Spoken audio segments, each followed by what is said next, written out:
Corey Feldman has no idea what it's like not to be famous. He was just 3 years old in this McDonald's commercial. McDonald's gift certificates. I literally was famous before I knew my own name. His roles defined the 80s. Goonies. This was my dream, my wish. Stand By Me. You call my dad a loony again, and I'll kill you. License to Drive. The only difference between you and that greaseball is that he has a license and you don't. Films that propelled him into the spotlight for his entire youth. But being famous so young, he says, caused serious damage to him and his friends. Do you feel like you missed out on a normal childhood? What childhood? I don't know what that means. A lost childhood and a loss of innocence. He blames the adults, not just those looking to profit from charming children, but also some with far more sinister motives. I can tell you that the #1 problem in Hollywood was and is and always will be pedophilia. That's the biggest problem for children in this industry. The casting couch even applies to children. Oh yeah. Not in the same way. It's all done under the radar. Nobody talks about pedophilia. It's the big secret. And it's widespread? Oh yeah. I was surrounded by them when I was 14 years old. Surrounded. Literally. Didn't even know it. It wasn't until I was old enough to realize what they were and what they wanted and what they were about and the types of people that were surrounding me till I went, oh my God, they were everywhere like vultures. Vultures who Feldman says abused him and his best friend, the late child actor Corey Haim, his co-star in The Lost Boys. Well, what happens if my mom is dating the head vampire? Feldman says the trauma of that pedophilia contributed to Haim's death. There's one person to blame in the death of Corey Haim, and that person happens to be a Hollywood mogul. And that person needs to be exposed, but unfortunately I can't be the one to do it. But the person that knows who did it and knows who he is watching right now, I guarantee you. Yeah. Intriguing. Yeah. There was a circle of older men that surrounded themselves around this group of kids.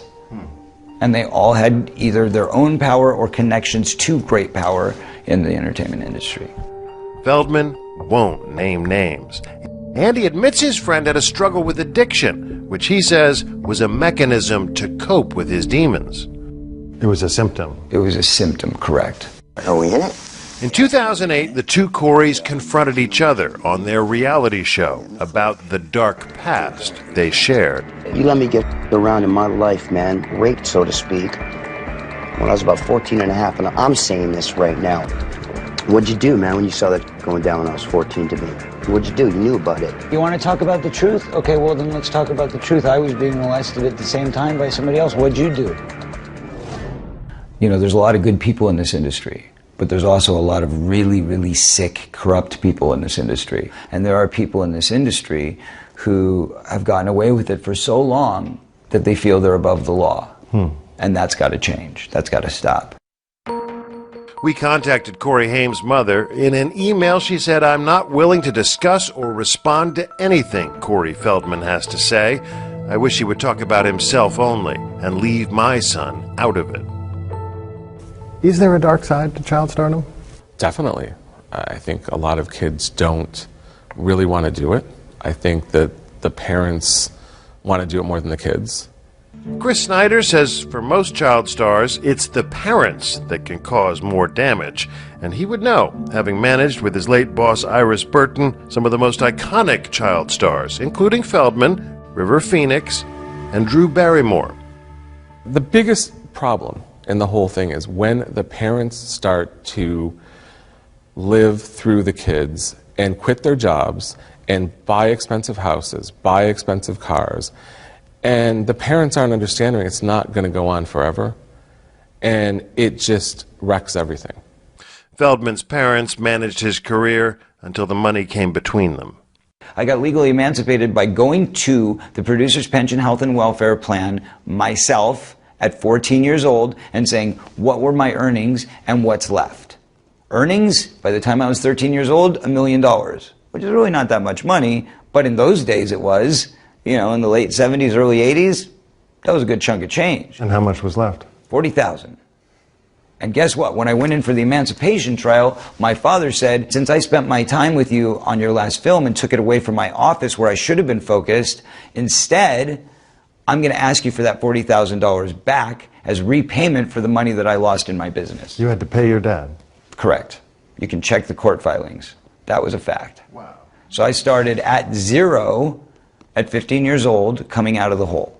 We asked the court for the records, but they're sealed. In a statement, Corey's father, Bob Feldman, told us any money that the court awarded is a fraction of his claim. And this was a reimbursement for strictly professional expenses, for instance, private school, a publicist, professional wardrobe, traveling expenses, and lots more. This helped to save his career while he was in trouble with drug problems. I thought I was doing the best for my son, and I am always here for him. Child stardom is not a dream Feldman has for his own son. I'll see you in a minute. He is, after all, one of the few stars who doesn't let his child get photographed on the red carpet. Would you ever put your own kid into the industry? No, absolutely not. Never? Never. I believe that everybody in this world should have the freedom of choice. And child stars don't? Child stars have nothing.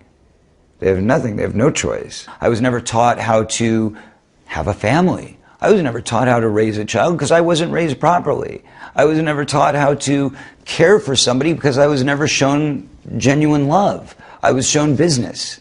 This is what you do. Here's how you read a contract. I knew how to read a contract by 10 years old, but I didn't know what it meant for somebody to come in and tell me they love me and kiss me goodnight. That's a problem.